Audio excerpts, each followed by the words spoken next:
Well, welcome everyone. What a wonderful privilege it is to be here at the groundbreaking for 702 Nicol Street. I'm Violet Hayes, Executive Director with Island Crisis Care Society, and I first of all want to welcome Lolly Good, who's here from the Nanaimo, and she's going to come and do a territorial welcome for us. Ait square, Snuneymuxw, she CME, Malstimo, Tlashan Sepmok, Ost, Haha, Tamach.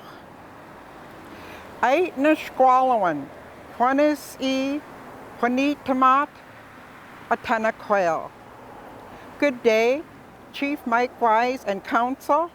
Welcome you all to our sacred land / traditional territory. I am happy that I managed to get here today. And the pet, Schreitzelwit, Lolly Tennis, Honey Tamath Nesquish, Tenisan at Snuneymuxw, E Comlo at Shishef. My English name is Lolly, born and raised Snuneymuxw. Sisat Siem, Haichka Atanaquel, the Huam, Lelamathot, Atakikalas, Ikaki, Mastimoch, Haichka, Atasatins Atanaquel, the Huam, we at Slachen, Atalatens, Sisat Siem, the Huam, at Watalpus Atanaquel, Itamaxquel, Stilatnumste. Creator, thank you for this day. Please look after those that are grieving and those that are sick. Thank you for the food today. Please bring blessing and medicine to our tables. Creator, please help us today and every day. Amen.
Well, this project, this building is very close to my heart because when I started with Island Crisis Care Society back in 2010, it was at Samaritan House. And so it's a great privilege to be here at this. We had planned to have Sheila Malkinson here today, but unfortunately she was unable to come. And so I'm going to read from her a message that she sent to me this morning. Greetings to supporters of Samaritan House, gathered today in the Nanaimo territory to recognize this new step in constructing safe and affordable places to call home. I'm sorry COVID worries prevented me from being with you, and I'm grateful to ICCS for reading this for me. Making up for lost ground in affordable housing investments, we recognize how much more is needed and how the pandemic has made homelessness more visible in our community. That's why I'm so glad to see this project start, honored to be one of its partners, and grateful to Island Crisis Care Society for stepping up to help house more people in need. I saw firsthand how much the old Samaritan house helped and how stretched it was. It meant so much for us here in Nanaimo when we see projects like the new Samaritan house being built. The province is providing over $13 million in capital funding for this project and $1.4 million in annual operating funding to provide the much needed around-the-clock wraparound services. The City of Nanaimo partnered on the location and planning framework, and I'm so pleased that Island Crisis Care Society will be managing and operating the building. Premier John Horgan and David Eby, Minister responsible for housing, asked me to convey their thanks also. As a result, 59 families will have a safe place to call home when construction is complete. And while this is a major milestone, those still in need of a home are front of mind. Our $7 billion provincial housing plan will deliver, in partnership, 114,000 new homes in BC over 10 years. So much more there is to do. And today's a good day along that path. Congratulations and thank you, Sheila. It's now my privilege to invite our Mayor, Leonard Krog, to come and bring some words from the city. Well, good afternoon, everyone. I'd firstly like to recognize we are gathered on the traditional territory of the Snuneymuxw First Nation. I want to thank my dear friend, Sister Lolly, for opening us in a good way today. It's normal for politicians to face competition from angry voters. Today I face it from busy traffic, which reflects the ongoing economic opportunities of our great city, I'm sure. I want to thank Violet for emceeing today. I want to recognize the presence of representatives from Island Crisis Care and the City of Nanaimo staff, Lisa Bopal Singh, others, who have all worked hard to bring about this day. 702 Nicol is the first of 4 supportive housing units announced last summer as part of a memorandum of understanding with BC Housing and the City of Nanaimo.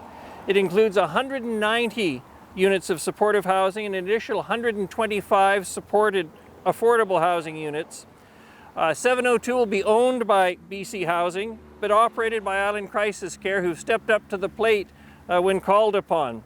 An experienced operator currently manages the temporary emergency housing at 285 Prideaux Street and Newcastle Place. Council approved a development permit on February the 22nd, 2021, and these units will include, as already announced in Minister Malcolmson's speech, whose presence I regret not having here today but understand completely, will include 52 supportive housing units with 14 bridge-to-housing beds, 7 bedrooms with 2 beds in each room for women in need, a total of 59 units. It will also be an energy-efficient building design and will meet the requirements of Step 3 of the BC Energy Step Code, which exceeds the city requirements by 2 steps. The significance of this today can't be understated. The single greatest source of correspondence and communication with the City Council and my office is around the mental health, addictions, acquired brain injury, and homelessness crisis in our city. And it is not a crisis unique to our community. It is a nationwide crisis, indeed a worldwide crisis. It represents the results of years of failed social policy, inadequate investments by various levels of government, and a failure to recognize this crisis as it developed over time. We have layered on an affordability crisis, an opioid crisis that has rendered the lives of many of our fellow citizens a living hell on our streets. It is only going to be solved and fixed if people have safe, secure, decent places to live, and those who need complex care and those who require supportive housing receive it. And so today, this is truly, notwithstanding the noise of traffic, a very happy day for the City of Nanaimo. It represents hope for the future for many of our citizens who are anxiously awaiting the opportunity to live a life of some security and comfort instead of in the streets or in inadequate facilities or in very temporary facilities. So I just want to thank everyone who's participated today again. Thank the province of British Columbia for stepping up, the city itself and all those who work for it who've participated in this, Island Crisis Care, Let's get on with this. This is a happy day for Nanaimo. Thank you. I also would like to recognize that today we have here Councillor Don Bonner and Councillor Erin Hemmings representing the City of Nanaimo. And it's also my great privilege to bring forward to speak on behalf of Island Crisis Care Society, Sue Lee, who is our board chair, an amazing lady who I have the privilege to work alongside with. So Sue Lee, please come along. If you have visited Samaritan House in the last 10 years, you would have been struck by how much care was given and how many basic needs were met in such a limited and challenging space. As a new director then taking my first tour, I remember well the narrow staircase and the crammed rooms of bunk beds. But I was equally struck by the amazing work that went on in those tight quarters. Despite best efforts to maintain that 107-year-old building, it continued to show signs of decline. And so in August of 2017, a committee was formed to find a way to create more room for hope. The campaign that resulted was our most successful ever, raising money and, equally important, raising community awareness of the need. From Samaritan House's inception in the 1980s to today, the mission has remained the same: shelter, empathy, and recovery. So now that old building is gone, and a new one will rise to carry on the tradition, bringing more room and more hope to vulnerable women in Nanaimo. Many people over the years have worked toward this day. Staff and managers at Samaritan House have built a body of knowledge and breadth of skill to support people who have experienced tremendous transition. It brings me so much joy that this day has come. Yes, for the future residents, but for the faithful staff and the greater community too. Our vision as an organization in Nanaimo is to provide shelter and care to our neighbors in need. That vision has produced some of the most effective programs in our community, supporting people to recover from loss and illness, empowering them to move forward toward health and independence. We're here today talking about those tangible aspects, but also the more elusive aspect of hope. I recently learned from a local psychiatrist that a study done in Norway last year found there are two main requirements that facilitate recovery in one's life. One is good sleep, the other, hope. How beautiful it is that Samaritan House will continue to provide both. This new building represents community leaders at local and provincial levels working with experts in the field of health and social services to provide solutions to the challenges of the growing housing need here in Nanaimo. BC Housing has shown tremendous leadership in bringing this project to fruition. They are providing the expertise and resources necessary to custom design a building to meet that need. And ICCS has contributed to the design work by bringing a local perspective, as well as over 30 years of experience in serving people in various buildings. This experience means we know what spaces and arrangements work to create a sense of safety and security. These elements ensure that our staff can focus on people rather than the limitations of the physical space around them. The design of this new building means that there will be an abundance of room for hope. This building will give 52 people permanent homes in the form of supportive housing. Supportive housing provides secure homes for people who need support. The success of consistent housing and support is evident, allowing residents to shift to a more healthy and whole life.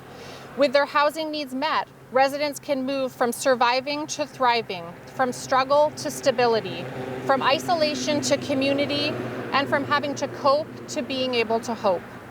At ICCS, the last 3 years have seen us applying determination and hard work at all levels of our organization to make Newcastle Place and Orca Place models of effective supportive housing in the Mid-Island region.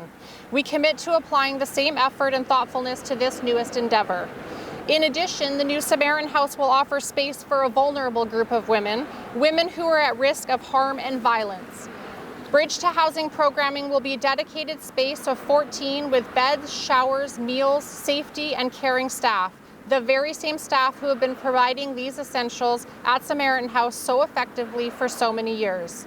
Unlike emergency shelters, Bridge to Housing is not time limited or conditional in any way. It supports women until they are able to make the transition to other forms of safe housing. Staffing at the building will include 24-hour support staff, training in crisis response and behavior management. Gifted and trained staff know how to accommodate people whose presentation and behavior prevents them from accessing services elsewhere. The term low barrier fits Samaritan House because the goal has always been to balance safety with accessibility. Residents will have access to on-site laundry facilities, health and medical services provided by Island Health Visits, a teaching kitchen, dining room, and separate community space. The services provided here will change lives by addressing the situations that cause people to lose hope and become unwell. In some ways, what we do is simple. We provide the essentials of life: food, shelter, and social support. But more than that, we provide perspective to people who have lost confidence in themselves. We provide encouragement, empowerment, and opportunity. So while today's ceremony is indeed about a building, it represents so much more. It represents activity that will go on in the building to stabilize people's lives, offer connection, and bring about recovery and growth. It represents hope. And as the great Christopher Reeve once said, once you choose hope, anything is possible. Thank you.